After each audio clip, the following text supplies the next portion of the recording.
शिव पुराण के अनुसार तपस्या का फल क्या होता है, विस्तार से जानते हैं। भगवान शंकर को पति के रूप में पाने हेतु माता पार्वती कठोर तपस्या कर रही थी।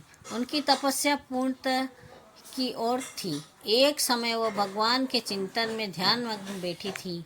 उसी समय उन्हें एक बालक के डूबने की आवाज़ सुनाई दी। माता तुरंत उठकर वहां पहुंची। उन्होंने देखा एक मगरमच्छ बालक को पानी के भीतर खींच रहा है।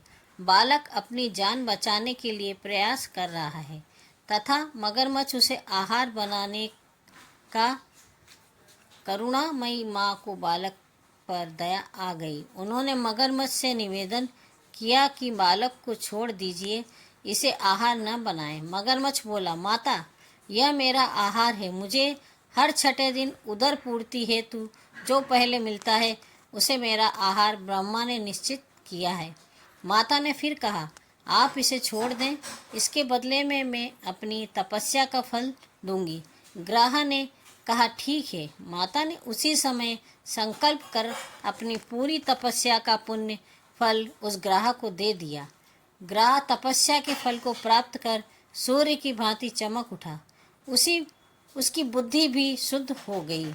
उसने कहा, माता, आप अपना पुण्य वापस ले लें, मैं इस ग्राह को यूं ही छोड़ दूंगा। माता ने मना कर दिया तथा बालक को गोद में लेकर ममतामयी माता दुलारने लगी। बालक को सुरक्षित लौटाकर माता ने अपने स्थान पर वापस आकर तप शुरू कर दिया। भगवान शिव तुरंत ही वहां प्रकट हो गए और बोले, पार्वती, अब तुम्हें तप करने की आवश्यकता नहीं है। हर प्राणी में मेरा ही वास है। तुमने उस ग्राह को तप का फल दिया, वह मुझे ही प्राप्त हुआ, अतः तुम्हारा तप फल अनंत गुना हो गया। तुमने करुणावश द्रवित होकर किसी प्राणी की रक्षा की, अतः मैं तुम पर प्रसन्न हूँ तथा तुम्हें अपनी पत्नी रूप में स्वीकार करता हूँ। कथा का सारांश यह है कि जो परिहित की कामना करता है उस पर परमात्मा की असीम कृपा होती है। जो व्यक्ति असहायों की सहायता, दयालु, प्रेम, करुणाकारी होता है, ईश्वर उसको स्वीकार करते हैं।